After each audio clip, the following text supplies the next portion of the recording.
नमस्कार दोस्तों, स्वागत है आप सभी का फिर से एक और नई वीडियो में। आज का हमारा वीडियो शुरू होगा प्राचीन भारत का इतिहास। प्राचीन भारत के इतिहास से जितने भी प्रश्न दिल्ली पुलिस की प्रीवियस एग्जाम में जो प्रश्न बने हैं उन सभी को हम इस सीरीज में कवर करेंगे। इससे पहले हम स्टैटिक जीके की जितने भी प्रश्न बने थे दिल्ली पुलिस PYQ 2020 और 23 के हमने सॉल्व किए थे। उसके बाद हमारा ये नेक्स्ट सीरीज है, यह हमने लिया है प्राचीन भारत का इतिहास से। प्राचीन भारत के इतिहास के बाद हम पढ़ेंगे मध्यकालीन भारत का इतिहास और आधुनिक भारत का इतिहास। इतिहास से जितने भी प्रश्न दिल्ली पुलिस एग्जाम में बने हैं उन सभी को हम कवर करने वाले हैं इस सीरीज में। आज का हमारा वीडियो होने वाला है पहला हिस्ट्री का, जिसमें हम 50 प्रश्न देखेंगे जो कि हमारे सारे प्रश्न PYQ होंगे। तो चलिए शुरू करते हैं। पहला प्रश्न है आज का, मनुष्य इतिहास में किस काल से खाद्य उत्पादक बना? इसका राइट आंसर क्या हो जाएगा? नवपाषाण काल। नवपाषाण काल में ही मानव ने खेती शुरू की थी। खेती की शुरुआत भी कब शुरू की गई थी? नवपाषाण काल में। अगला प्रश्न है हमारा, निम्नलिखित में से किस राज्य में दयमाबाद नामक ताम्रपाषाणकालीन सांस्कृतिक स्थल स्थित है? दयमाबाद किस राज्य में स्थित है? तो यह भारत के महाराष्ट्र राज्य में स्थित ताम्रपाषाणकालीन सांस्कृतिक स्थल है। अगला प्रश्न है, निम्नलिखित में से कौन सा युग्म सही नहीं है? याद रखिएगा, नहीं पूछा है। भीमबेटकाएं छत्तीसगढ़, हम्पी कर्नाटक, फतेहपुर सीकरी उत्तर प्रदेश, कोणार्क उड़ीसा। तो इसका राइट आंसर क्या हो जाएगा आपका? राइट आंसर हो जाएगा आपका भीमबेटका। भीमबेटका की गुफाएं कहाँ पर हैं? तो ये आपकी MP के अंतर्गत। तो नहीं पूछा है, इसका आंसर हो जाएगा आपका ऑप्शन नंबर A। अगला प्रश्न है, ऐतिहासिक सीढ़ीदार कुआं बावड़ी अग्रसेन की बावड़ी कहाँ पर स्थित है? अग्रसेन की जो बावड़ी है वह कहाँ पर स्थित है? तो इसका राइट आंसर क्या हो जाएगा आपका? अग्रसेन की जो बावड़ी है दिल्ली के अंतर्गत स्थित है। आप सभी को बताना है रानी की बाव, रानी की बाव या रानी की बावड़ी कहाँ पर स्थित है? इसका आंसर आप कमेंट बॉक्स में दीजिए। अगला प्रश्न है, निम्नलिखित में से कौन सा मानव गतिविधियों एवं सभ्यता के प्राक ऐतिहासिक काल का सही कालानुक्रम है? क्रम बताना है। सबसे पहले पुरापाषाण काल, मध्यपाषाण काल, नवपाषाण काल। Option A। ऑप्शन B धातु युग काल, मध्यपाषाण काल, पुरापाषाण काल। ऑप्शन नंबर C है आपका नवपाषाण काल, मध्यपाषाण काल और पुरापाषाण काल। ऑप्शन D है मध्यपाषाण काल, नवपाषाण काल, पुरापाषाण काल। तो इसका राइट आंसर क्या हो जाएगा आपका? पुरापाषाण काल, मध्यपाषाण काल और नवपाषाण काल, यह इसका सही कालानुक्रम है। अगला प्रश्न है, हड़प्पा सभ्यता के खालिस्तान की मूर्तियों को बनाने के लिए लॉस्ट वैक्स कास्टिंग तकनीक का प्रयोग किया गया था। हड़प्पा सभ्यता के दौरान खालिस्तान की मूर्तियों को बनाने के लिए लॉस्ट वैक्स कास्टिंग तकनीक का उपयोग किया गया था। खालिस्तान में आपको फिल करना है, क्या आएगा? तो यहाँ पर आएगा आपका कांस्य। कांस्य की मूर्तियों को बनाने के लिए लॉस्ट वैक्स कास्टिंग तकनीक का उपयोग किया गया था। अगला प्रश्न है, सुरकोटदा पुरातात्विक स्थल किस राज्य में स्थित है? सुरकोटदा है आपका गुजरात के अंतर्गत। अगला प्रश्न है, निम्नलिखित में से कौन सा हड़प्पाकालीन स्थल गुजरात में स्थित नहीं है? निम्न में से कौन सा हड़प्पाकालीन स्थल गुजरात में स्थित नहीं है? तो इसका राइट आंसर क्या हो जाएगा आपका? आमरी। आमरी जो कि गुजरात में स्थित नहीं है। आमरी अगर पूछ लिया जाए कहाँ पर स्थित है तो यह वर्तमान में पाकिस्तान में स्थित है आमरी। बाकी रंगपुर, लोथल, धौलावीरा यह कहाँ पर है? आपके गुजरात में। अगला प्रश्न है, हड़प्पा स्थल कालीबंगा किस वर्तमान भारतीय राज्य में स्थित है? हड़प्पा स्थल कालीबंगा वर्तमान में किस भारतीय राज्य में स्थित है? तो इसका राइट आंसर क्या हो जाएगा आपका? राजस्थान में। कालीबंगा कहाँ पर है? राजस्थान में। वहीं गुजरात की बात की जाए तो गुजरात में कौन सा है आपका? धौलावीरा है, पिछले प्रश्न में ही बताया गया है। धौलावीरा कहाँ पर है आपका? गुजरात में। रंगपुर कहाँ पर है आपका? गुजरात में। और लोथल कहाँ पर है आपका? गुजरात में। अगला प्रश्न है, मोहनजोदाड़ो की नृत्य करती हुई लकड़ी की प्रतिमा किसकी बनी है? मोहनजोदाड़ो की नृत्य करती हुई लड़की की प्रतिमा किससे बनी है? तो इसका राइट आंसर क्या हो जाएगा आपका? कांस्य की। नृत्य करती हुई जो लड़की की प्रतिमा है वो कांस्य की बनी हुई है। अगला प्रश्न है, सिंधु सभ्यता का सबसे बड़ा भारतीय स्थल कौन सा है? सिंधु सभ्यता का सबसे बड़ा भारतीय स्थल कौन सा है? तो इसका राइट आंसर क्या हो जाएगा आपका? राखी गढ़ी। यह सिंधु सभ्यता का सबसे बड़ा भारतीय स्थल है। इसे हड़प्पा और मोहनजोदाड़ो से भी बड़ा माना जाता है। हड़प्पा और मोहनजोदाड़ो से भी बड़ा माना जाता है राखी गढ़ी को। अगला प्रश्न है आपका, निम्नलिखित में से कौन सा हड़प्पाई स्थल हरियाणा में स्थित है? हरियाणा में निम्न में से कौन सा स्थल है जो स्थित है? तो राखी गढ़ी। राखी गढ़ी कहाँ पर स्थित है आपका? हरियाणा के अंतर्गत। धोलावीरा कहाँ पर है आपका? गुजरात में। वहीं अगर पूछ लिया जाए कालीबंगा कहाँ पर है, तो यह राजस्थान में।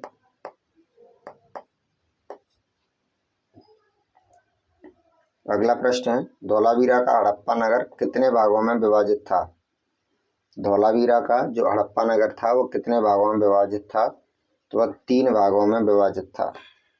3 भाग कौन कौन से थे? जो कि राजा का जो महल होता है वो सबसे ऊंचाई पर होता था, या चारों ओर से मजबूत किलेबंदी हुआ करती थी इसकी। एक भाग तो ये हो गया आपका। एक भाग होता था जो अधिकारियों का निवास स्थान होता था। वहीं तीसरा भाग जो होता था वह एक आपका आम जनता के लिए निवासरत स्थान होता था। अगला प्रश्न है, निम्नलिखित में से किस हड़प्पा संरचना में पानी के रिसाव को रोकने के लिए डामर की पतली परत लगी थी? किस हड़प्पा संरचना में पानी के रिसाव को रोकने के लिए डामर की पतली परत लगी थी? तो उसका राइट आंसर क्या हो जाएगा? बृहत स्नानागार। बड़ा जो स्नानागार था उसकी जो रिसाव को रोकने के लिए डामर की पतली परत लगी थी। अगला प्रश्न है, हड़प्पा सभ्यता की मोहरों पर निम्नलिखित में से कौन सा पशु अक्सर देखा जाता है? हड़प्पा सभ्यता की मोहरों पर निम्नलिखित में से कौन सा पशु वहाँ की जो मोहरें होती थी उन पर देखा जाता है? तो बैल का जो निशान था वह वहाँ की जो मोहरें होती थी उन पर बना हुआ देखा जाता था। सिंधु घाटी सभ्यता का सबसे पहला खोजा गया स्थल कौन सा था? सिंधु घाटी सभ्यता का सबसे पहले खोजा गया जो स्थल था वह हड़प्पा स्थल था। हड़प्पा की खोज सबसे पहले की गई थी, इसलिए इस सभ्यता का नाम भी पहले स्थल की बदौलत हड़प्पा सभ्यता रखा गया। इसकी स्थापना कब की गई थी? कब खोजा गया था? 1921 को। किसने की थी इसकी स्थापना? आर.डी. साहनी,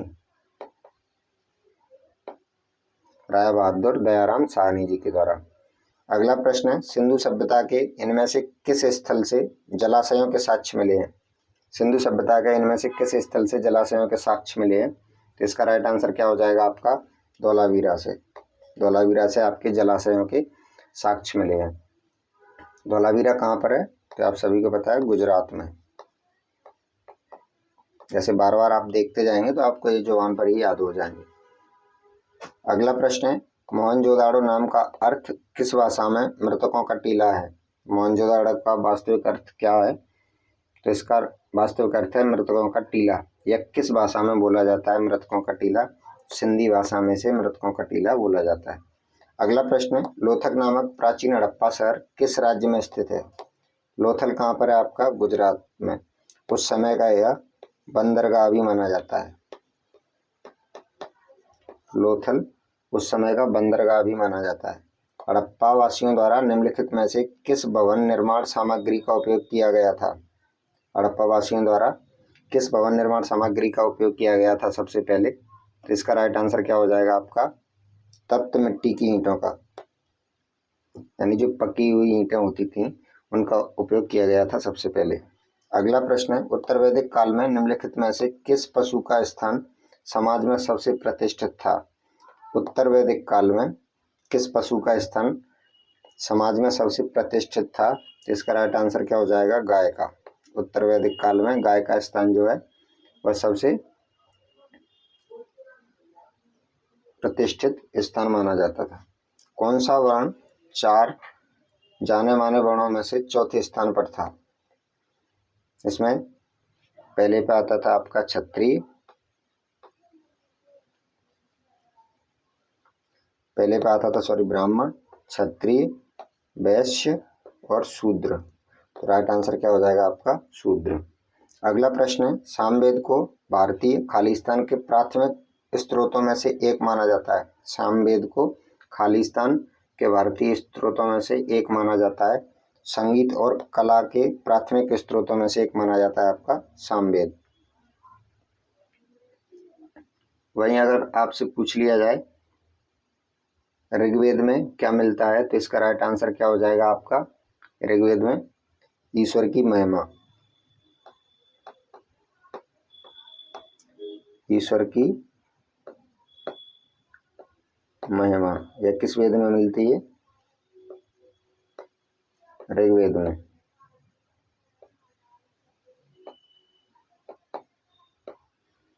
वहीं अगर औषधि की बात की, चिकित्सा, चिकित्सा किस चीज में थी? अथर्ववेद में। अथर्ववेद में क्या थी आपकी? चिकित्सा पद्धति या औषधि। अगला प्रश्न है, वर्ण व्यवस्था को सही ठहराने के लिए प्राचीन भारत के ब्राह्मणों द्वारा ऋग्वेद के किस सूक्त का प्रयोग किया गया था? वर्ण व्यवस्था को सही ठहराने के लिए प्राचीन भारत में ब्राह्मणों द्वारा ऋग्वेद के किस सूक्त का प्रयोग किया गया था? इसका राइट आंसर क्या हो जाएगा आपका? पुरुष सूक्त का। अगला प्रश्न है, निम्नलिखित में से किस देवता को ऋग्वेद में किलों को तोड़ने वाले के रूप में जाना जाता है? किलों को तोड़ने वाले के रूप में किस देवता को जाना जाता है ऋग्वेद के अनुसार? तो इंद्र, भगवान इंद्र को। निम्नलिखित में से वेदों में से किसे ब्रह्मवेद के नाम से भी जाना जाता है? ब्रह्मवेद किस वेद का उपनाम माना जाता है, या अथर्ववेद के उपनाम के रूप में भी ब्रह्मवेद के नाम से जाना जाता है? अगला प्रश्न, निम्नलिखित यज्ञ में से कौन सा घोड़े के बलिदान से संबंधित है? घोड़े के बलिदान से निम्नलिखित में से कौन सा यज्ञ सम्मिलित है? तो इसका राइट आंसर क्या हो जाएगा आपका? अश्वमेध यज्ञ माना जाता था आपका घोड़े के बलिदान से संबंधित। अगला प्रश्न, भारत में वैदिक काल की अवधि कब तक चली थी? वैदिक काल की जो अवधि थी भारत में कब तक मानी जाती है या कब तक चली थी? तो यह 1500 से 600 ईसा पूर्व तक चली थी। अगला प्रश्न, शुरुआत में मगध महाजनपद की राजधानी निम्नलिखित में से कौन सी थी? शुरुआती दौर में मगध की राजधानी क्या थी शुरुआती दौर में? तो इसका राइट आंसर क्या हो जाएगा आपका? राजगृह। राजगृह इसकी शुरुआती राजधानी मानी जाती है। अगला प्रश्न है, महाजनपद युग के दौरान उज्जैन को किसकी राजधानी माना गया था? महाजनपद युग के दौरान उज्जैन किसकी राजधानी थी? तो इसका राइट आंसर क्या हो जाएगा आपका? अवंती। अवंती महाजनपद की राजधानी क्या थी? वर्तमान उज्जैन को माना जाता था। महापद्मनंद ने खालिस्तान साम्राज्य पर शासन किया था।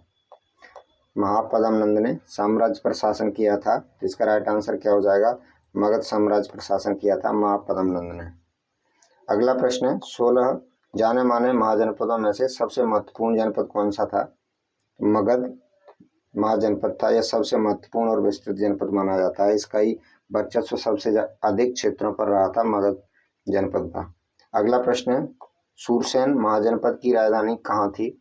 सूरसेन जो आपका महाजनपद था उसकी राजधानी कहाँ पर थी? तो इसका राइट आंसर क्या हो जाएगा आप सभी का? मथुरा में। मथुरा में किसकी राजधानी थी? सूरसेन महाजनपद की।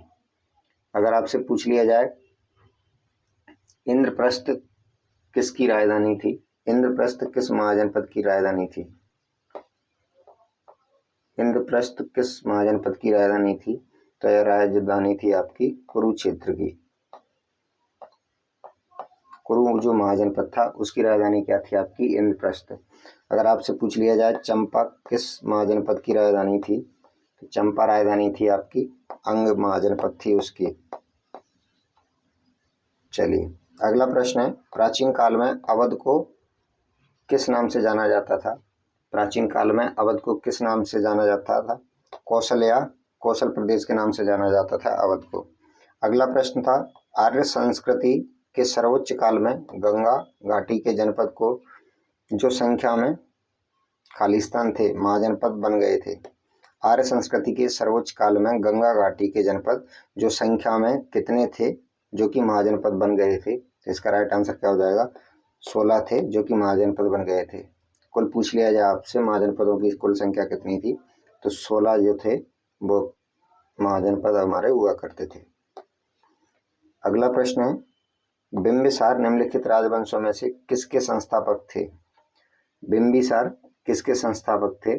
या आर्यक वंश के संस्थापक माने जाते हैं बिंबिसार। अगला प्रश्न है, निम्नलिखित में से कौन सा जैन धर्म का एक संप्रदाय है? जैन धर्म का निम्नलिखित में से कौन सा एक संप्रदाय है? इसका राइट आंसर क्या हो जाएगा आप सभी का? जैन धर्म का संप्रदाय दिगंबर। जैन धर्म के दो संप्रदाय थे, दिगंबर और श्वेतांबर। जैन धर्म के कितने संप्रदाय हुए थे? 2। अगला प्रश्न है, निम्नलिखित धर्मों में से किस धर्म से दिलवाड़ा मंदिर संबंधित है? निम्नलिखित धर्मों में से किस धर्म से दिलवाड़ा मंदिर संबंधित है? इसका राइट आंसर आपका क्या हो जाएगा? जैन धर्म से संबंधित है। अगर आपसे पूछ लिया जाए दिलवाड़ा के जैन मंदिर किस राज्य में स्थित हैं, तो कहाँ पर स्थित हैं आपके? जैन धर्म, दिलवाड़ा के जैन धर्म के जो मंदिर हैं वो किस राज्य में है आपके? राजस्थान में है आपके दिलवाड़ा के जैन मंदिर, राजस्थान के सिरोही जिले में। अरावली पर्वतमाला पर,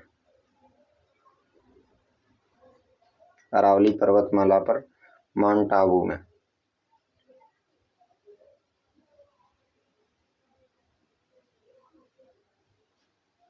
माउंट आबू जो कि राजस्थान का सबसे बड़ा सबसे ऊंचा हिल स्टेशन माना जाता है। अगला प्रश्न है, जैन धर्म के अंतिम तीर्थंकर कौन थे? जैन धर्म के अंतिम तीर्थंकर कौन थे? तो इसका राइट आंसर क्या हो जाएगा आपका? महावीर स्वामी जी जो थे वह जैन धर्म के अंतिम तीर्थंकर माने जाते हैं। अगर आपसे प्रथम पूछ लिया जाए पहले तीर्थंकर कौन थे, तो इसका उनका नाम क्या था? ऋषभदेव। ऋषभदेव जी जो थे वह जैन धर्म के पहले तीर्थंकर माने जाते हैं। वहीं अंतिम कौन थे आपके? महावीर स्वामी। अगला प्रश्न है, 6वीं शताब्दी ईसा पूर्व के प्रारंभ में भगवान महावीर का जन्म निम्नलिखित में से किस स्थल पर हुआ था? भगवान महावीर स्वामी का जन्म कहाँ पर हुआ था? यह हुआ था आपका वैशाली में। अगला प्रश्न है, पहली जैन परिषद कहाँ आयोजित की गई थी? पहली जो जैन परिषद थी वह कहाँ पर आयोजित की गई थी? यह पाटलिपुत्र में आयोजित की गई थी पहली जैन परिषद। अगला प्रश्न है, दिगंबर और श्वेतांबर पद का संबंध किस धर्म से है? दिगंबर और श्वेतांबर पद का संबंध किस धर्म से है? तो यह जैन धर्म के दो संप्रदाय थे, श्वेतांबर और दिगंबर। अगला प्रश्न है, निम्नलिखित में से कौन सी विशेषता बौद्ध धर्म को जैन धर्म से पृथक करती है? कौन सी विशेषता है जो बौद्ध धर्म को जैन धर्म से पृथक करती है? तो यह आचरण और आत्मनिर्वाण का चरम स्वरूप है जो कि बौद्ध धर्म को जैन धर्म से पृथक करता है। अगला प्रश्न है, कश्मीर में चतुर्थ बौद्ध परिषद का आयोजन निम्नलिखित में से किसके द्वारा किया गया था? कश्मीर में चतुर्थ बौद्ध परिषद का आयोजन किसके द्वारा किया गया था? तो इसका राइट आंसर क्या हो जाएगा आप सभी का? कनिष्क के द्वारा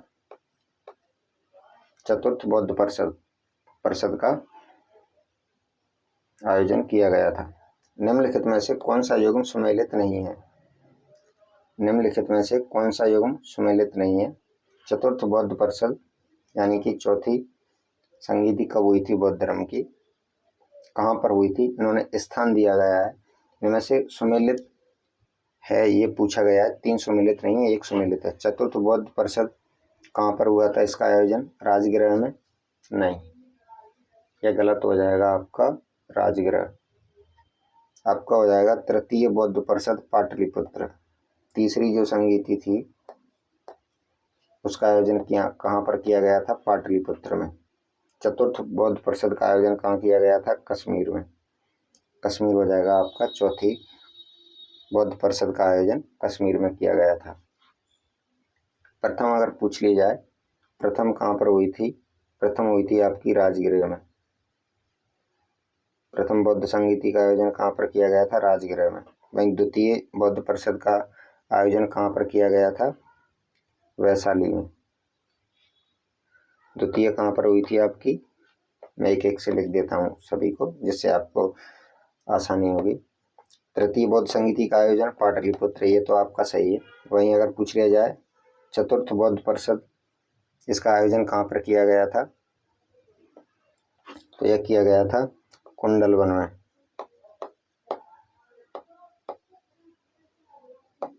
कुंडलवन में। वहीं अगर पूछ लिया जाए द्वितीय बौद्ध परिषद का आयोजन कहाँ पर किया गया था? तो यह किया गया था वैशाली में। वैशाली में। प्रथम बौद्ध संगीति का आयोजन कहाँ पर किया गया था? तो यह किया गया था आपका राजगृह में।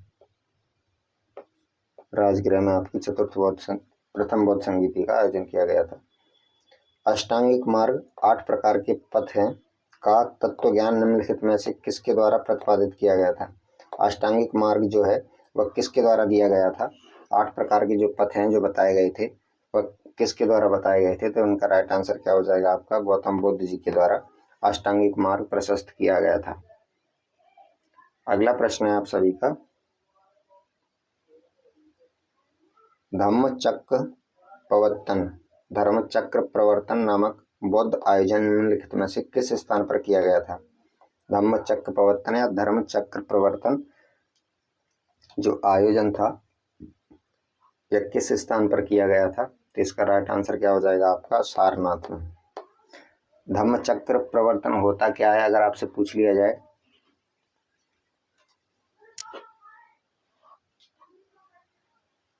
कानून के, इसका जो अर्थ होता है धर्मचक्र प्रवर्तन का, कानून के पहिए का घूमना, यानी कि ईश्वर का जो पहिया है वह घूम रहा है सबके लिए। बुद्ध को निम्न में से किस स्थान पर ज्ञान प्राप्त हुआ था? तो इसका राइट आंसर क्या हो जाएगा? भगवान बुद्ध को किस स्थान पर ज्ञान प्राप्त हुआ था? तो बोध गया में भगवान बुद्ध को ज्ञान प्राप्त हुआ था। इन्होंने ज्ञान प्राप्त होने के बाद पहला उपदेश कहाँ पर दिया था? सारनाथ में इन्होंने अपना पहला उपदेश दिया था भगवान बुद्ध ने ज्ञान प्राप्त होने के बाद। पहला उपदेश कहाँ पर दिया था?